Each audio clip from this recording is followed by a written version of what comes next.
حاضرین ناظرین طلباء و طالبات، میں معین الدین شاہین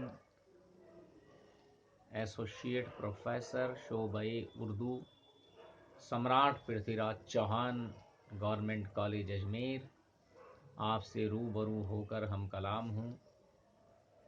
حاضرین، ہم نے کل اردو تنقید کے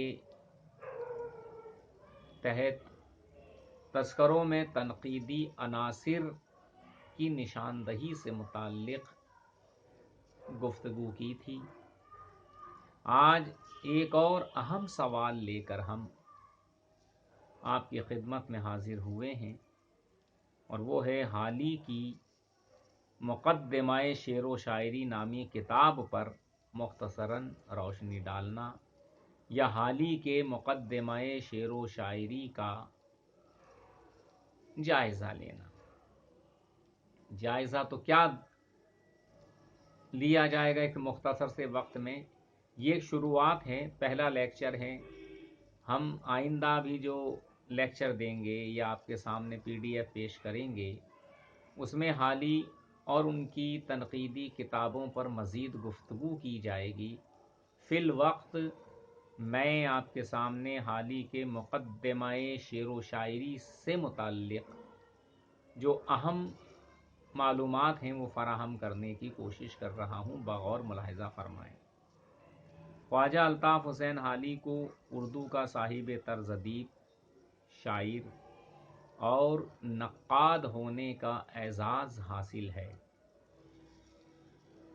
یہ کتاب یعنی مقدمہ شعر و شاعری دراصل حالی کے دیوان کا مقدمہ تھا، جس میں اصول تنقید کی روشنی میں شاعری کے محاسن و معائب پر روشنی ڈالی گئی ہے۔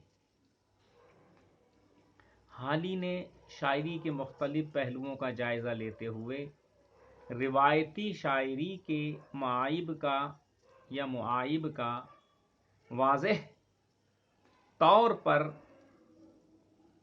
جائزہ لیتے ہوئے یہ نتیجہ نکالا کہ ہماری شاعری میں خاطر خواہ تبدیلیوں کی ضرورت ہے، یعنی انہوں نے تبدیلیوں کا مطالبہ کیا۔ حالی نے اردو شاعروں کو کولہو کے بیل سے مثال دے کر یہ واضح کیا ہے کہ جس طرح سے کولہو کا بیل ایک ہی کھونٹے کے گرد اپنی آنکھوں پر پٹی باندھ کر گردش کرتا ہے، ویسے ہی ہمارے شعرائے اردو ہیں جو حسن و عشق، لب و رخسار، گل و بلبل، ہجر و وصال، لیلا مجنوں، ہیر رانجھا، شیریں فرہاد کے نغمے الاپتے رہتے ہیں۔ ہمارے شاعروں کو یہ چاہیے کہ شاعری کا رشتہ حقیقی زندگی سے وابستہ کریں، غزل کے بجائے جدید نظم کی طرف قدم بڑھائیں۔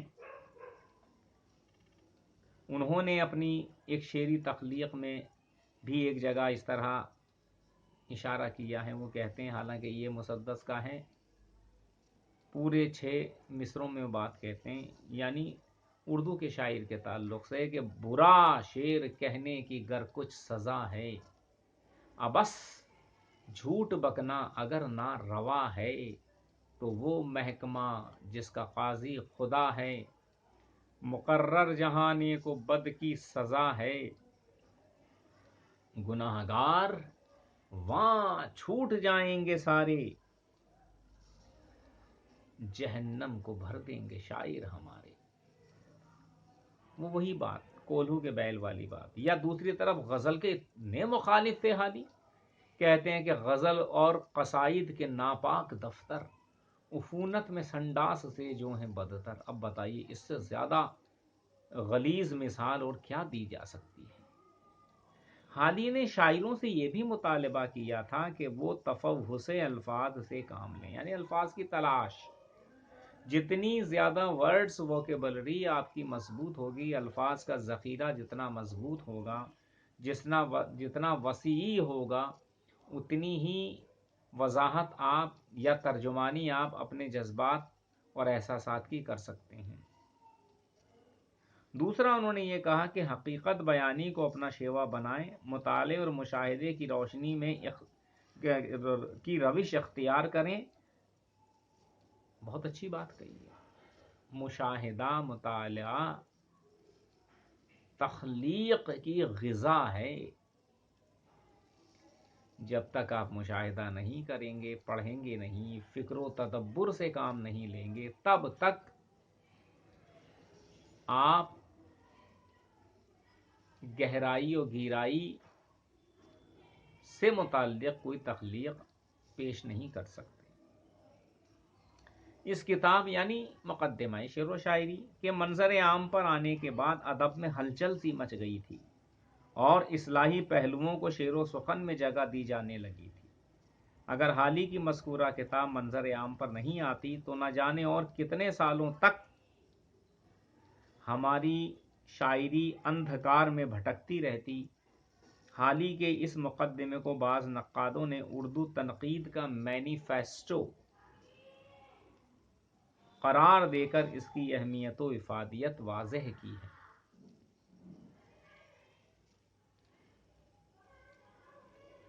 ان نظریات و خیالات کی روشنی میں یہ نتیجہ اخذ ہوتا ہے کہ اگرچہ یہ کتاب ابتداً محض حالی کے دیوان کا مقدمہ تھی،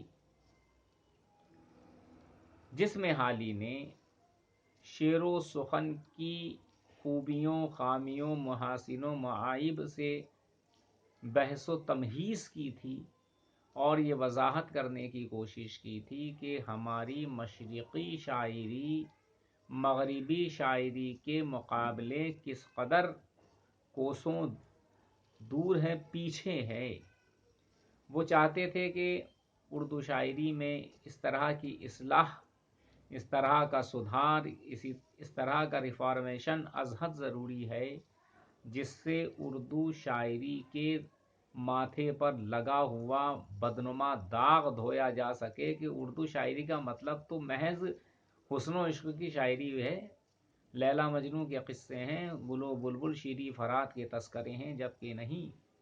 حالی نے مقدمہ شعر و شاعری لکھنے کے بعد اس طرح کی منظومات تخلیق کی اور عوام کے سامنے پیش کی جس سے لوگ متاثر ہوئے، اور یہ نہیں ہوا کہ حالی نے مقدمہ شعر و شاعری میں محض دوسروں کو اپدیش دے دیا اور اس کا خود نے لحاظ نہیں رکھا۔ حالی کی کتھنی، حالی کی کرنی دونوں یکساں تھی، کیونکہ حالی ایک صاحب نظر شخص تھے اور وہ یہ نہیں چاہتے تھے کہ دوسروں سے تو میں مطالبہ کروں اور خود اس پر عمل نہ کروں۔ چنانچہ آج ہم نے اس نشست میں مختصراً تعارف مقدمہ شعر و شاعری کا آپ کے گوش گزار کیا۔ امید ہے اس سے آپ کی معلومات میں، آپ کے علم میں اضافہ ہوگا۔ اب اسی کے ساتھ میں آپ سے رخصت چاہتا ہوں۔ خدا حافظ۔